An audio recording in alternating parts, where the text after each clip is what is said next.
ఆయన కనబడుతున్న వీడియో చూస్తున్నారు కదా, లేగదూడ కాలిపోయి చర్మం అంతా కాలిపోయి ఊడిపోయింది. ఇది ఎక్కడ జరిగిందో తెలియదు కానీ ఆ లేగదూడ పొలంలో చెట్టు కింద కట్టేసినప్పుడు అక్కడ ఎవడో పక్క పొలమోడు మంట పెట్టాడు. కోసిన పంటని తగలబెడతారు కదా, అంటే ధాన్యాన్ని తీసుకున్నాక అలా పుల్లగిరి వేస్తే తగిలిపోయింది.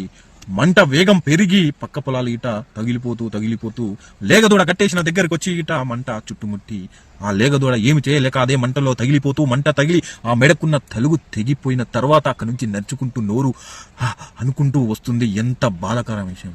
ఎవడో పాపాత్ముడు ఎంత పెద్ద తప్పు చేశాడు. దేవుడా, నోరు లేని జీవాని ఇలా చేశారే. ఇంకా చాలా కాలిపోయినాయి దూడ.